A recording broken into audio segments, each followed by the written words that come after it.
Okay, my name is James Williams Jr., and what I'm about to tell you is 1,000% truth as I perceive it.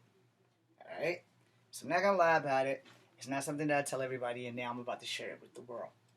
Alright, a long ass time ago, when I was 15 years old, it was like the final time that I ever been plagued by this entity known as the Witch Rider. Yeah, I know. I did a thing about this before, and it scientifically is supposed to be blood paralysis. All right, we're gonna skip all of that bullshit. It started when I was 7. It ended when I was 15. Because yes, I don't care what anybody else says. If you don't believe what I have to tell you, change the channel. All right, that was my way of saying to you and keep moving. I was hunted. All right, not like poltergeist type hunted, where it came through the closet and all that. No. However it gets in the house, it's not known by me. But I do know when the Witch Rider puts its death grip around your throat, and the only person that can hear you scream is you. That shit is real enough to me. Fuck blood paralysis. Understand? Fuck that shit. I have been plagued since I was 7 until I was 15. And an episode of Magnum PI kind of saved me from this entity. So the video I'm about to make is called Respecting the Supernatural. Why am I respecting the supernatural? Not the TV show. I do respect the TV show. I love the TV show. But, supernatural things do occur in the world. And no, we're not going to say it's because I'm part Native American and I don't understand what the hell's going on. That's not going to work for me. I've been a victimized survivor of the Witch Rider attack.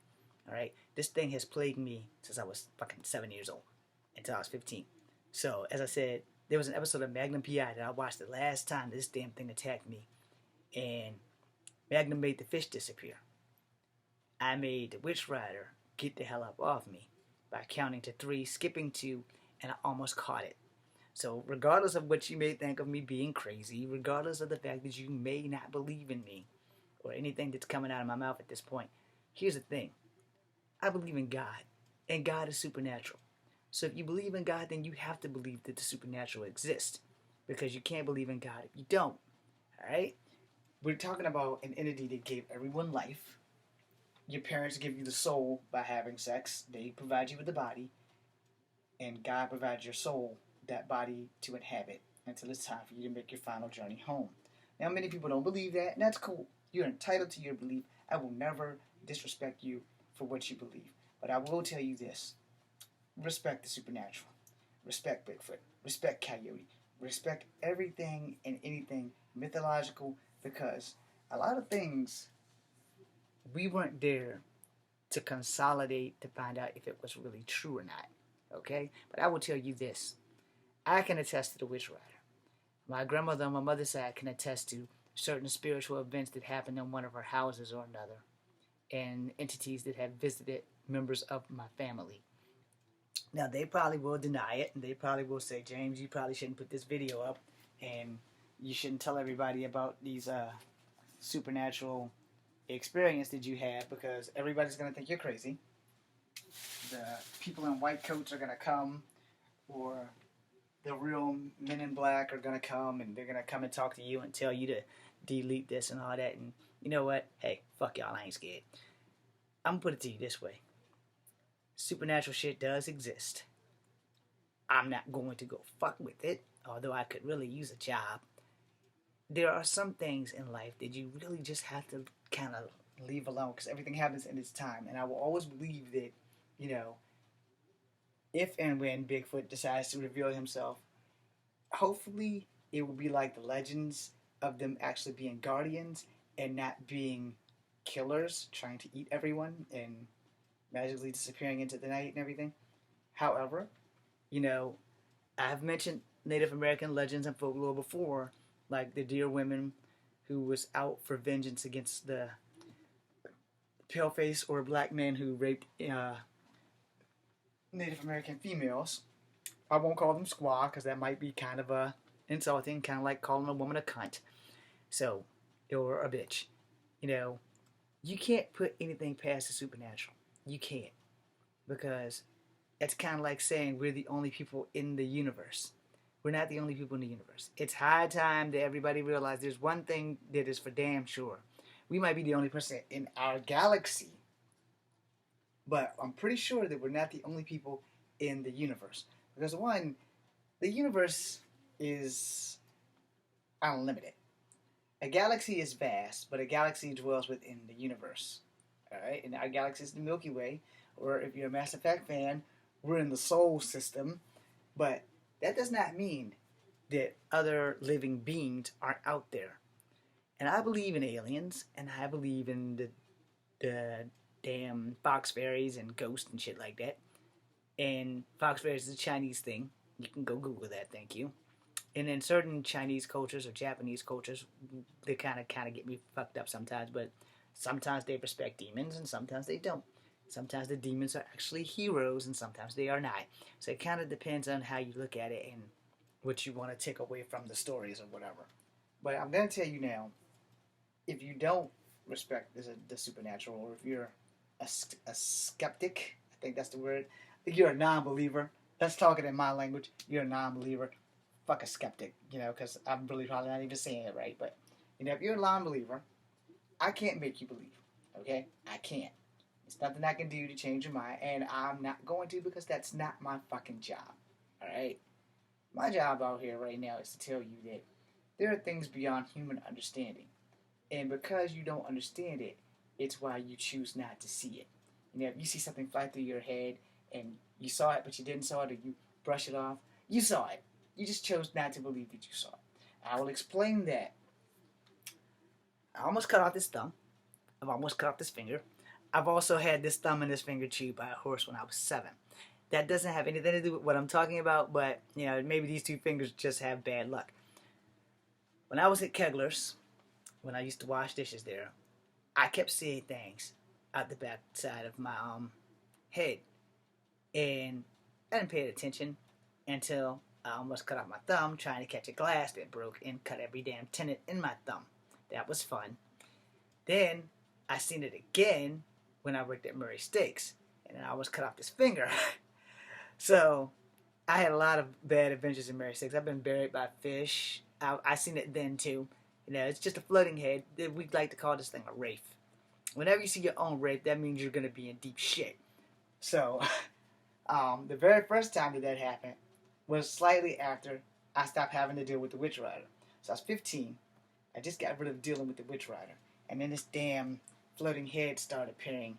And it kind of really messed me up. And it also messed up my best childhood friend at the time. I will leave his name off because I'm not in the habit of putting everybody else's business who twists with my business into that. Because it's not fair to them. And they don't have a consensus. And they're not here to stop me. So I'll stop myself out of respect. But anyway, he was my childhood best friend. And we were in Smithfield at my dad's house at the time. And this floating head kept playing with us. Well, the very next day, him, his sister, and I were playing G.I. Joe. And unfortunately, he took my favorite character, so I had to be my second favorite character. He was Falcon, and I was Flint. And we got into character really, really good. So when his sister, she was playing the Baroness, she threw the grenade. Yes, it was a pine cone. I pushed him out the way, and I slipped.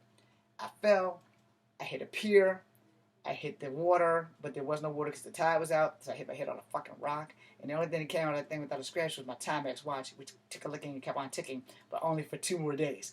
Then it died. We put a new battery in, and it just couldn't be saved. So you have to respect the supernatural on some level or another. I'm not saying this shit to scare you. I'm saying this shit did happen to me. If you have supernatural experiences, I'm not going to say that they didn't happen. I'm not going to say you're on drugs. I'm not going to say that you breathed up some swamp gas, or that your dad had Agent Orange and he had sex with your mom and you became a genetic freak. I'm not going to say that, because those things also could have something to do with supernatural powers. But my dad was never in the military, and he never got Agent Orange, okay? So, I being a former member of the military, the worst thing that's ever happened to me in the military was the goddamn gas chamber. But that also has nothing to do with respecting the supernatural, because I've always been able to see things that other people haven't seen. Not like psychic power type things, but like apparitional stuff. Or apparitions or whatever. Ghost. I can't talk to them, but I see them. So, I'm not a medium or any of that shit. They could talk to me and I never understand a damn thing they're saying.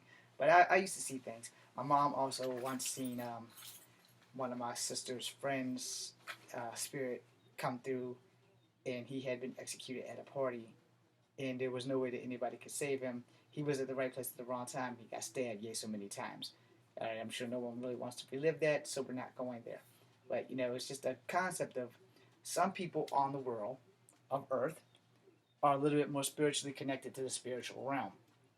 So, therefore, because I'm also falling halfway in and out of that pocket, that, I respect the supernatural. And I think that all of you should probably respect the supernatural on some level or another. I also think that you should probably believe when people say they have been abducted by aliens, because you can't prove that they haven't. And then there have been plenty of movies based on true events that this has happened to. I think the only movie that they haven't made is the one about the interracial couple that was abducted back in the 60s or the 50s or whatever. I believe they were Canadian. But also, they've had Fire in the Sky with Travis Walton, and they've had The Fourth Kind. If you're a Mila Jovovich fan, you should probably see The Fourth Kind if you haven't. It's not Resident Evil, but it's a pretty good damn movie based on true events, and they also use factual recordings in it. So again, my name is James Williams Jr. telling you that you really should respect the supernatural. There's one thing I want to mention before I get off the line. There are tons of cultures in the world. Very few of them do not mention dragons. So there's quite a possibility that dragons may have existed. I'm not going to say unicorns existed, but I will definitely give it to dragons, because damn near every culture in the world that I know of has probably had a dragon in it. Now, I don't know much about African culture. I do know about black culture, and I know about Native American culture. And Native American culture is a little bit eccentric. I don't know if they've had a dragon, but I do know that we've had the Thunderbird, which very well could have been a dragon. It could barely be mistaken for a bird, because most of the things that fly resemble birds. And the Thunderbird is like that main thing that is more of a West Coast Indian thing than an East Coast Indian thing. But Bigfoot is everybody's. Coyote is supposed to be West Coast, but he's probably dabbled in everybody's tribe too. So, you have to respect the supernatural due to the fact that it's the only answers that we have. When something mysterious or strange happens and you can't figure it out, you have to chalk it up to the supernatural. Because when you think about it, alright, we know that the water in the ocean reflects the blue sky. But sometimes the water's still blue when it rains. So how do you explain that? I'm not a scientist, so I can't. But sometimes people can levitate. Sometimes you can use mind games, the light as a feather, stiff as a board thing. I've seen that in action. It does work. So, supernatural or not, hard to say. But lots of people don't just come up with these things to get 15 minutes of fame. Amityville. They're still in the books on that one saying that it wasn't a hoax. And then there are many people saying that it was just a way to cover up a fucking murder. I don't really know. I don't care. Poltergeist, don't know shit about that. I believe that that's just Hollywood. But Amityville is in New York. The Exorcist was proven to be real. It was about a boy, not a girl, in D.C. We used to drive past the house all the time when we passed through D.C. Till this day, I still can barely watch the Linda Blair hit without being a little bit freaked the fuck out. Especially because truth is stranger than fiction. And finding out that The Exorcist was based on a true story kind of really screwed me up a bit as a child. It even screwed me up even more when we kept driving past the freaking house. Alright? I don't know the address, but I know it's in D.C. So, just go ask anybody. They'll probably take you right there, just to freak you the fuck out. But you have to respect the supernatural just due to the fact that when there's nothing else to answer it, it has to be supernatural. Now let me quote Sir Arthur Conan Doyle in Sherlock Holmes. When you eliminate the possible, I think I was saying it right. When you eliminate the possible and all that remains is impossible, then the impossible is the truth. So, therefore, if you eliminate all the logical things in the world that you have been taught, and the only thing left is illogical or supernatural forces, then surely the supernatural forces have to exist. I'm James Williams Jr. Be seeing you.